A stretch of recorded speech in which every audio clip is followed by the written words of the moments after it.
Behind the Shades.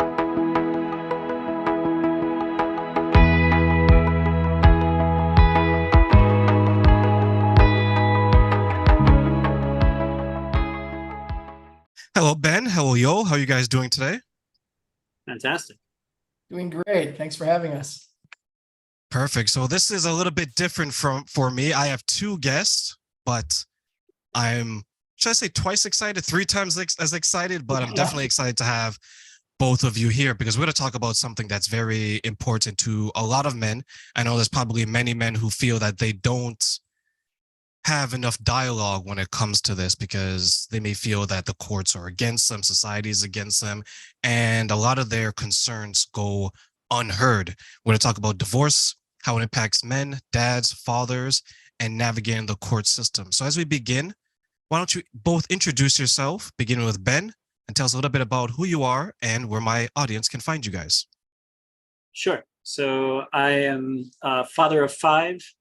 I work in high tech during the daytime, and we have our own podcast, Too Dad to Quit. Too Dad to Quit podcast. You can find us on toodadtoquit.com.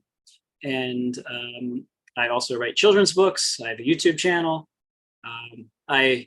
I'm a creator that got stuck in a high-tech job, which is very fulfilling and making a huge impact on the world. That's pretty much me in a nutshell. Yeah, and as for me, my name is Yoel, and I'm 43 years old as of the date of this recording. As I mentioned before we went on the air, I'm actually originally from Toronto, Canada as well. And I've got 5 children as well, who I love very dearly. My day job is I'm actually licensed as an attorney in 2 different jurisdictions, both in Ontario, Canada, as well as Israel. And I don't practice as a lawyer. I have a notarization and translation firm based here in the Middle East. And yeah, grateful to be here. Perfect. So both of you have joined us to discuss this beautiful topic. So take us from the beginning, starting with you, Ben. How did you get involved in this specific area, speaking to men, helping men navigate divorce and the impacts of it? Yeah, so I guess my story starts when I was a kid. My parents found out recently, I thought they got divorced when I was 5 months old, but apparently they got separated for 4 or 5 years, but I didn't know the difference. And I grew up with the feeling of it was my fault. And I basically prayed every day for most of my childhood that they would get back together.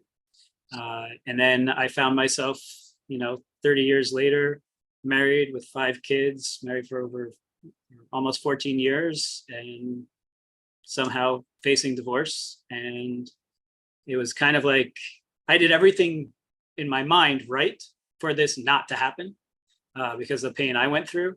And I didn't want my kids to go through that. And the way the road went, that's where it headed. And during that process, it happened basically the day before they had the first lockdowns locally. That's when the divorce was official. That's when I moved out with a suitcase. I don't have any family in this country. I moved into a friend's house for 7 months. And I didn't really have a support system here. So luckily there's an underground society that I never knew existed of a bunch of divorced people that are supporting each other. And luckily we had Zoom nights like this, and we would get together. People would be cooking, people would be talking about what they are doing, work, etc. And it saved me because my kids I was seeing them sort of, half the time, but there were lockdowns in the middle, and there were some kids test positive, and then you don't see them for some time. It was just a really rough time. And along the way, Yoel and I reconnected. We knew each other 20 years earlier, and we reconnected, and he happened to be going through the same kind of situation. And we realized that our stories were very similar. And as we met more and more divorced men, it was the same kind of story all over again. The statistics are 70% of divorces nowadays are initiated by the women. And not even talking about how the courts are, which is depends where you live, but you know, in the States, I have friends that, you know, didn't see their kids for a long time because of the way the court system worked, and it was a battle. And you know, I had a wake up call, where a story came out where some guy agreed to or was supposed to pay X amount for child support, which was like $3,000 more than he made. And he went to court to reduce it. They said no after being in jail because he couldn't pay it, and he killed himself. And it was like a wake up call. And that wasn't the first story that I heard like that. And I realized that, you know, there's a lot of support out there for women, lots of groups, you know, even growing up, as my mother was a single mother, and my father, you know, I saw him once a month, but like there were people who understood what a single mom was. But single dads, you know, in people's mind is, you know, midlife crisis, he's got a job, he's got a car, he's going to, you know, find a better model, a younger girl, whatever it is. And that's not the reality these days. For, you know, all the people that we've spoken to, it's, you know, most of our guests on the podcast have admitted, you know, just being home and out of nowhere, just being flushed with emotions and breaking down crying in the middle of, you know, making dinner for themselves or just sitting in the car. You know, I drop my kids off at the house and their mother's house, and I just stand outside and have nowhere to go. I just nowhere to go, just frozen. And you know, we realize that there needs to be some place where these guys know that they're not alone. And this week we actually launched a Facebook group so people can discuss their episodes. We actually have 20% of the listeners are actually female. And we've heard from a lot of them. And one thing they want to hear the guy side. You know, guys are not always so vocal or about their emotions and all of that. And, you know, we have them. So, you know, it gives them a place to talk about it.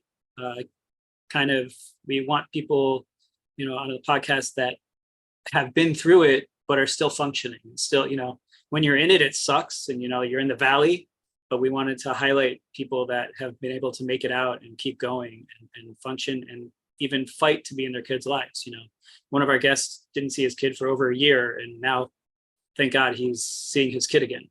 So it's, you know, the stories are, you know, important, very important. I will absolutely agree. I remember there's this meme, and it kind of makes me laugh every time I see it, where you'll have support for men and women, right? And then it'll say, when women can't pay child support, there's this like nice house with this grass and everything, right? When men can't pay it, it's jail. Right? And it shows how there's a lot of people who hold this situation in a very emotional and a very painful light, because as you mentioned, Ben, that some people, they see the ugly side. Sure, there's divorces that end pretty amicably, but there's some where it's like you're surprised that these two people even loved each other at some point because it's so messy. And I remember when my parents got divorced, I wasn't surprised that it happened. What I was surprised at, that it took so long, but it wasn't a bad divorce per se, but both parents were physically present, but emotionally, mentally, they weren't. And Yoel, as I pass it to you, what was your experience like, either personally or what you've come across as someone that has the podcast and may have the experience, as well as you have the legal aspect as well? Yeah, that's a good question. I mean, my personal experience, you know, it was, yeah, I wish there were things that would have been done differently. I'll put it that way. It was a very, very difficult time in my life. But I was, you know, my approach, this was Ben's brainchild, you know, to start the podcast. And, you know, my concern then, and my concern always was and always continues to be, to make sure to not paint myself in two ways. One is to not make myself out to be a victim, because I'm not a victim, and I don't want to ever give the impression that I am one, and nobody should make themselves into victims. And number two is to highlight the positivity that men have experienced post divorce, not to focus on the negative aspects. So those were two of the things that sort of, you know, was my interest. It's interesting that I'm on this podcast because I really, we've talked about this on the podcast and on our podcast as well. The whole idea of identity, I don't really identify as a divorced man. Like I don't really identify with any one title or label or single father or this or that. I'm just a human being, for lack of a better way of saying it. And this was something that happened. So, I do a lot of spiritual reading and just trying to understand, where I fit into the universe, and my perspective has changed over time. But definitely when the podcast first started, definitely I definitely related to the notion that it is a very difficult time for many men, and there is that. I agree with Ben that there is that need for many men to have that support system. To address your second question about the legal aspect, that's been very interesting. We've actually had, I think it was at least two lawyers, at least one lawyer. I'm blanking. We may have had a second lawyer. No, we've had two lawyers for Two sure. lawyers, two Yeah, lawyers. two lawyers, and I did find the discussion very fascinating. And in fact, the first attorney that we had on, who's actually a friend of mine, who's actually from Toronto, Canada, by the way, he had a very balanced perspective, and I really enjoyed it because, again, it's not about trying to push any one sort of agenda onto another. It's about, getting the facts, whether those facts may be something that some men listening may not appreciate, or maybe some women listening may not appreciate. And I found that, the way the courts look at the system, look at divorce is fascinating. That's not to say that there aren't men who have gotten a raw deal in the court system. But there also, I'm sure there are many women who would raise their hands and say that they've gotten a raw deal from the court system. And again, I agree with Ben. There's definitely a vast, resource network for women, and it does not seem to be the case for men. So it definitely is very important that men have the same sort of access to resources and to justice as well, because it should be equal. That's really the point. It should be equal. It's not about pushing one agenda over the other. It's about equality for men in this instance. I'm surprised that the resources are as gendered based as they appear to be, whereas you have like a shelter that will be for women and children, but you don't necessarily hear of a shelter for men and children. You have a shelter for women only, but you don't necessarily hear, I'm pretty sure there are shelters for men only. It seems that the resources when there's a dissolving of the family unit is gender specific, whereas women and children, women, and then you may have, let's say, men only, versus, okay, I have a safe space for everyone that needs it, such as, for example, if Ben needed it, I have a safe space for Ben. If Yoel needed it, I have a safe space for Yoel. If Teresa down the street needs it, I have a safe space. If you want to separate men and women within that compound, that's perfectly fine. But I think more resources should be available because, as you mentioned, Yoel, it's all about equality. Men sometimes get the short end of the stick, and women sometimes get the short end of the stick. But wouldn't it be wise to assist both parties as equally as possible?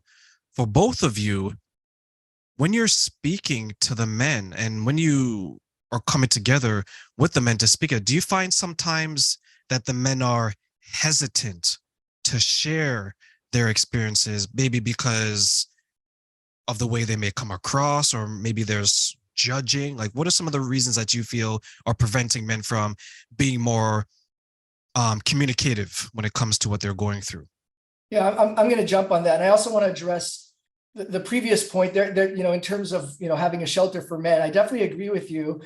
There's no doubt that there is a bit of a traditionalist, if you will, parochial, whatever word you want to use, way of looking at things, whereby there's this assumption that the man is the breadwinner, quote unquote.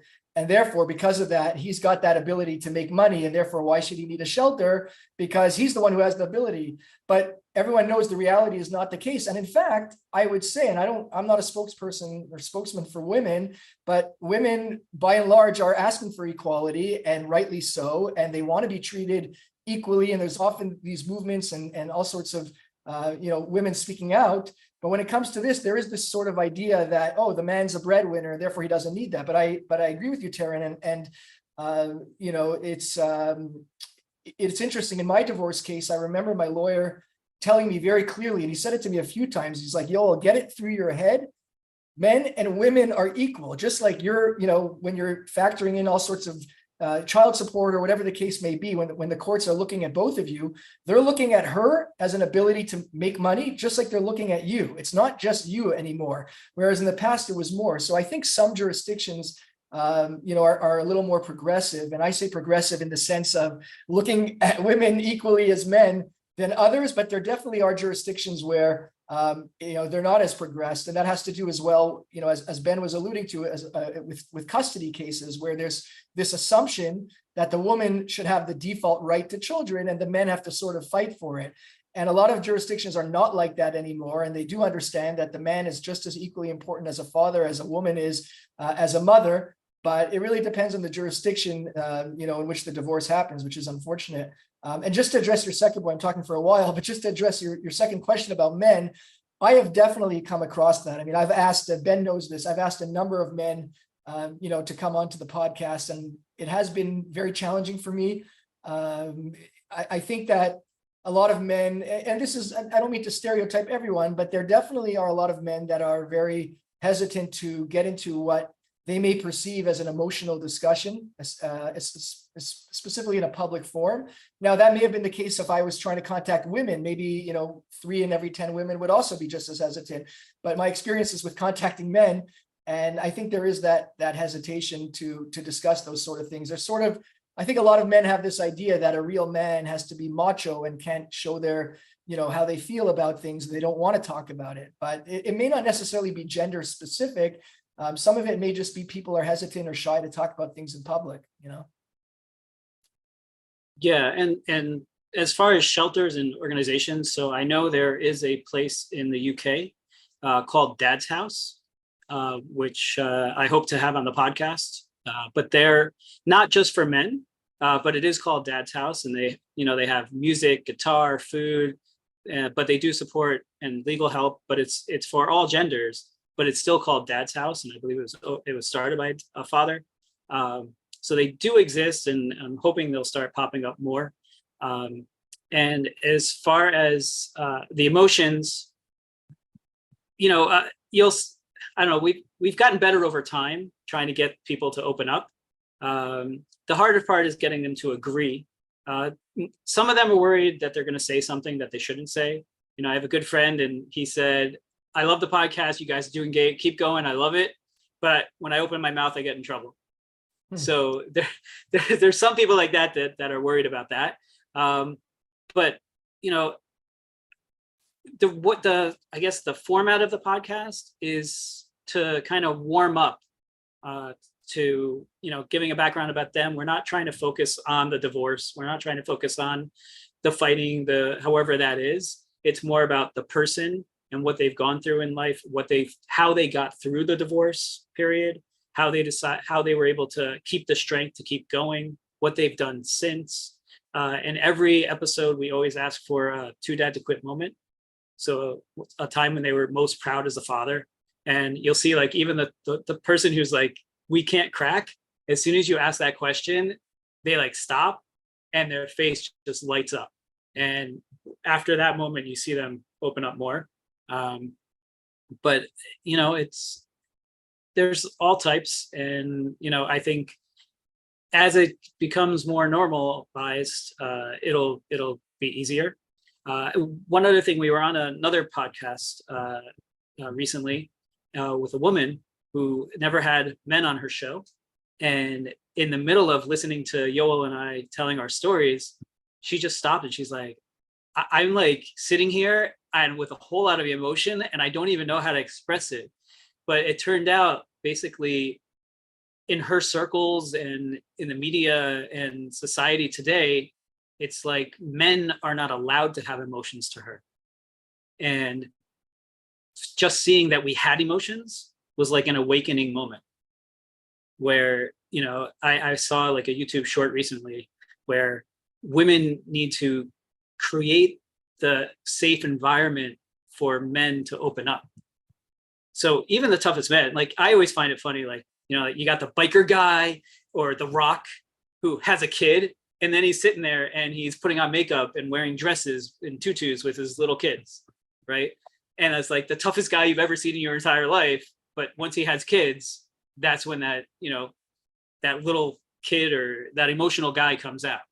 So, you know, it's, I don't know, I think everybody has it. I think you can be macho, you know, macho, the rock biker guy, the gangster. I think I was listening to Ice Cube in an interview and just talking about his kids and his family, and that's all that matters, right?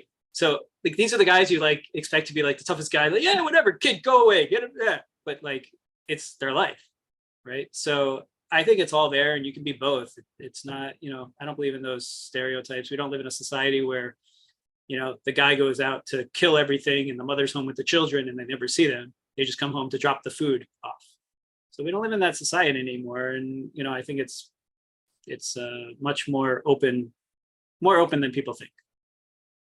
I agree. And that reminds me of one of my friends. And I always tell him the days of us going out there killing the woolly mammoth are long gone, right? Like we don't have to prove our manhood anymore by, you know, there's no more drop your pants and show me what you're using. There's no more show me your fastest car, show me your biggest house. Yeah, there's still like a subsection of men that are out there, right? And there's probably still a subsection of women that still, they love it, right? Like, oh my God, you know, you're making me all hot and bothered and wet and all this other stuff, right? But I think sometimes we forget that it doesn't matter, as you mentioned, right, Ben? How tough you are, how physically big you are. Every man's heart melts when their child comes and asks them, hey, dad, can you read me a story? Hey, dad, can you do this with me? And you gave it a good example because I remember seeing that video of The Rock and his daughter was painting his face with makeup and everything. Yep. And then he turns to the camera. And this is someone, for as long as I've been around, was one of the biggest guys, yeah.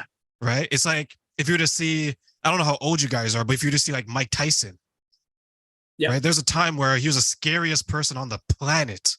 And now he's laughing, he's doing comedy, and he can still do what we all thought he could have did. But there's also that softer side. So when I asked the both of you, since you both have children, what was your moment when it came to that child that just lit you up and you're like, this is such a proud moment, and I feel so happy that I'm a dad? Sure, I'll go first. So I have them all the time. But there was this one night when I used to work in youth work, and I had a kid visiting that was now an adult, but I knew since they were in like 6th or 7th grade. And we were outside just talking, and my son was there, and she was saying, you know, when I needed something, your father would just hop in his car and he would drive and pick me up. He wouldn't let anybody mess with me. And my son looks at her and goes, well, yeah, that's my dad. And I was like, all right. Well, like, this is my boy who, like, again, emotions, and like he'll just come out every once in a while. He'd be like, the other day he was also like, you know, you want to go to heaven? I was like, yeah, that'd be nice. And he's like, don't worry, you're already there. And like just out of nowhere, these emotions come out of him, and whether he knows that they're emotional moments or not, the fact that those are the thoughts that he thinks when he thinks of me is pretty amazing. Yeah, and for me, I mean, we have, you know, I have based on the schedule with my kids, I have them, you know, a few days a week, and then every other Friday and Saturday, and we have meals together. You know, it's easier on Fridays or Saturdays, so we'll have meals together, and every time I have them on those weekends and we're sitting around the table, I'm just glowing the whole time. I'm just watching them and glowing, and the interactions that we're having. So that's as a group, you know, as a family. And on one-on-one, I mean, you know, like Ben was saying, they're all the time. I mean, you know, my oldest son, I've had, you know, so many deep discussions with him, and I'm just so proud of him, and, you know, the way he speaks and how he presents himself. And, you know, my daughter, my oldest daughter, I go to movies with oftentimes, and we just sit down and talk. And I just love talking to her, and it's just, you know, watching them grow up. And the same with my 14-year-old daughter, you know, just the maturity level and how they speak, and my younger kids, how they make me laugh, you know. So it's like Ben was saying, there's really so many moments. It's hard to isolate one, but I'm just constantly proud of them, just constantly. And it's not for, it's interesting. I should know too. Sometimes people will say to me, like, you should be so proud because, he did such and such, or she did such and such. And I always say that I'm proud of them always, like all the time. I'm proud of them. Obviously, there are some things, if they get into trouble, I'm not proud of the thing that they did, I'm not promoting that. But in terms of who they are as people, as individuals, I'm always proud of them. So I'm just very grateful to have them. They're such a blessing.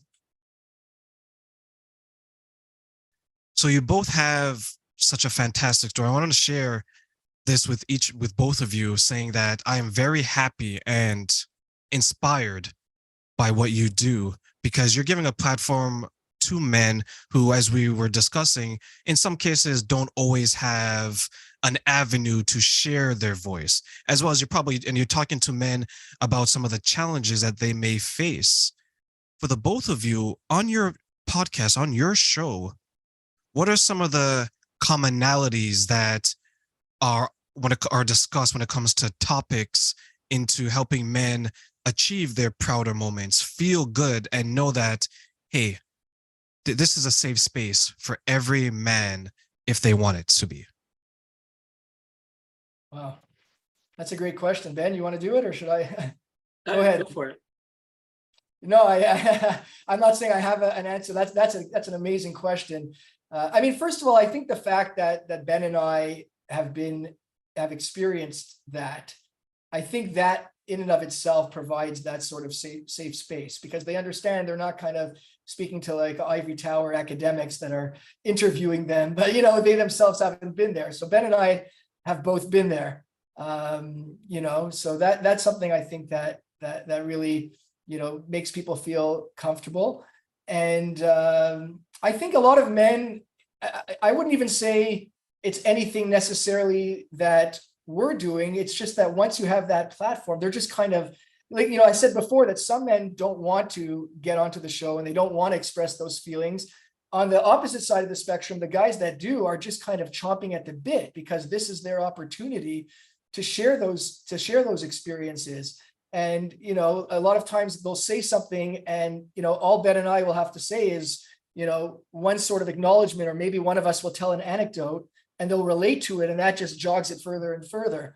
So, I think just the very nature for a lot of the men, the very nature of having this platform, it's something they've always wanted, and this kind of provides that. Yeah, we've had a couple of guests. There's one guest where I think I only did the intro and the outro. Right. And Yoel asked like 2 questions, and he just ran with it with like amazing tips and ideas and everything. But that never happened until then. And then we had someone else on who doesn't have a lot of contact with his kids, and he wanted to be on so he could tell them, so that one day they would hear it. So he never got to tell them all of this stuff, and he was able to use our platform to put it out there. Personally, I had actually my father on, who I never really talked about any of this with. And then my older brother, who's 12 years older, asked to be on because he wanted to say what it was like being that kid whose parents got divorced, and he was there to help his mother. And he wanted to give that story to people. So this is something that, has been burning in my brother forever. And I felt like my father had a lot of stuff he wanted to say that never got to be said. And now my brother and my father are talking about these topics. I also had someone this weekend tell me that their parents found out about the podcast. They didn't tell them, and they complimented on it. Another one guest said he posted it by accident, a clip that I posted, and his parents saw it and they listened to the whole thing and they said, wow, we didn't know any of that. So, it's a lot of getting stuff off in a safe environment, and who knows where it will go from there. Yeah, I want to add, I think the unfortunate thing is that for a lot of these men, it's again, it's not to live in the past, but it just strikes me as Ben's sharing that a lot of these men would have killed to have these discussions with their then wives. And unfortunately, once the communication breaks down, that opportunity never presented itself. And again, that's not a blame thing. It's not about who's right, who's wrong, who's fault, who's not fault. It's just the reality. So now when they have an opportunity, to sort of express themselves and show their true colors, if you will, and show sides of them that they don't feel may have been visible to their spouse in the marriage. Not that they're trying to show anybody up. I mean, maybe there are some that have that motivation, whatever the case may be. But generally, I think there's a lot of men that want to just demonstrate who they are. That may not even be conscious. It may be a subconscious thing, but this provides a platform for somebody to be able to do that. So once they're talking, like Ben was saying, a lot of them are just off to the races. I wonder how much that has to do with getting closure, because I think a lot of men probably don't have that. They have it, whereas they're still trying to have that conversation. But after a while, and you guys have probably been through this either in your marriages or maybe previous relationships, where you want to resolve something, but you just can't. Either the other person's unwilling or the conversations aren't working. And now we're at a point where the men who are coming on your show, they're like, I just want someone to hear my side. Ben, like you mentioned your father, right? Like you mentioned your brother, Yo, like you mentioned your the guests that come on your show. And it takes me back to one of my breakups. I haven't been married, but a relationship that ended. And all I wanted to do was say, hey, let's just have this conversation. It's probably not going to work, but let's just get whatever it is off of our minds and our chest, right? If I'm the worst boyfriend in the world, then say it. Terrain, you're a monster, you're this, you're that. I'll say that, you Jezebel, whatever, right? Let's just get it all out there. But I know for me, and maybe for some of these men, when you try to silence someone that wants to speak so badly, it hurts them so much. Have either of you experienced that either directly or maybe with some of the men that come on your show where, as you both mentioned, they want to talk, but they either have been beaten down so much or they've been silenced for so long that they're just like, I don't know, Ben. I don't know, Yoel. I don't know if I can do this. I mean, with 70% of divorces initiated by the woman, there's an idea that they made that decision years ago, or like they had a lot of time to process and decide that's what they're doing. And the men are playing catch up, right? And sometimes the women don't share what that whole process was. And they just, come and they're like, all right, I want a divorce and that's it. And the guy is just trying to figure out what to do. So I think that's more common than you would think.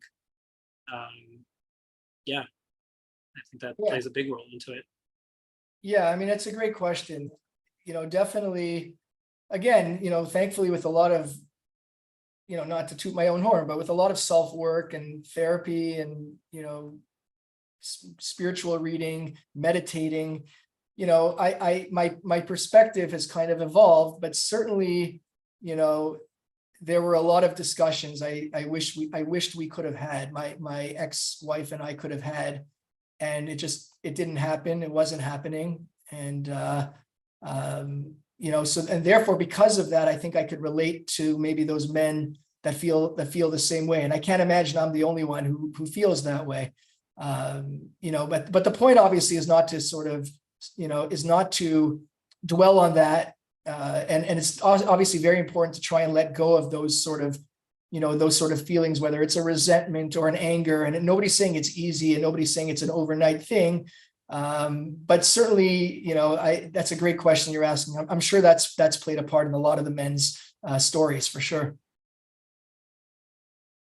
There was, I forget the name of the show, but this happened to someone that I used to work with, and he came home. The house was empty. Right. And that's how he found out that he was going through a divorce. And I look at situations like that. And when we look at, as some of you mentioned, right, like, I wish I had this type of conversation, It's amazing how, and now this is probably going to sound very sexist. I do apologize to my female listeners, but it's amazing how the men can be so unaware and the women can be so, okay, January 1st, 5 years ago, I knew that this was done. And it doesn't come out until it's about to hit the fan.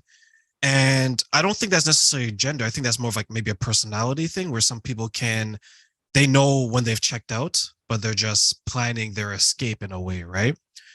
As we close, what kind of advice would you like to give men who are trying to figure it out, maybe a little bit confused, but they have the best of intentions to make sure that, hey, I want to make sure that I'm okay, as well as my family going forward is okay as well? Sure. So I would say, I heard recently, I think if you're going to divorce well, meaning if you're going to do it, first figure out yourselves and make sure that's make sure that's what you really want, and figure out if there's still something there. There's anger is supposedly love plus resentment. And if you can work through that resentment, then in theory, you can get back to the love, together or separately. And if there are kids involved, try as hard as you possibly can, everything. But if you are, going to go through a divorce, try to work together as much as possible. If you can. The less disagreements, the fighting over custody, fighting over money, just reduce as much conflict as possible. Kids need their fathers, and don't let anyone tell you otherwise. Yeah, and I'll add, I'll take it from the perspective of, for those who have already gone through the breakup or the divorce, because in terms of, oftentimes it takes two to tango, and a lot of, men feel things are beyond their control and whatnot. So let's take it from the point of your listener, Tarang, who has already gone through the divorce, and they find themselves kind of floundering. The only thing I could say is to really focus on loving yourself. It sounds very cliche and hokey, but what does that mean to love yourself? Number one, I'm a big believer in physical fitness. I believe that, and again, it's not because of what we were talking about before, that you've got to be the macho man or anything like that. Now, if that's a motivating factor, by the way, for me, I've been very open about this. That's what got me started. I wanted to show my ex-wife that, I could be in great shape too, because I was overweight and everything like that. So that started it, but that's certainly not my reason now for staying in shape. So even if that is a motivation, that's okay. But physical fitness really helps transform your entirety, because the body is just such an important component to a human being. It's not just the mind, it's the mind, body, and soul, if you will. So physical fitness, and start working on yourself, start meditating, okay? Try and lose the cynicism. A lot of guys out there kind of have a cynical attitude towards these things because it sounds hokey, like, oh, what does meditating even mean? So look it up, try it for a minute or two, things like that. Read up on books, podcasts like yours, all sorts of different tools at your disposal. I'm a big believer in therapy as well. You have to find the right one, and maybe some trial and error to find one that you have a good match with. And when you match with a good one, you'll know. But all sorts of things that are aimed at you, the person, you, the man, making yourself into the best man that you can. Okay. Because until then, a lot of the guys want to get back on the horse. We talk a lot about dating and the next relationships. And again, this is all cliche, but it's cliche a lot because it's true. The more you work on yourself and work on, that sort of personal evolution. And I say evolution because it doesn't happen overnight, but the more you can do that, the better off you'll be. And don't expect it to happen overnight. It takes, I'm a work in progress, as Matthew McConaughey says. I'm not a straight A student. I'm not preaching here. I'm not saying that I'm the best. It's a work in progress. Keep working on yourself. Don't give up on yourself. You are important.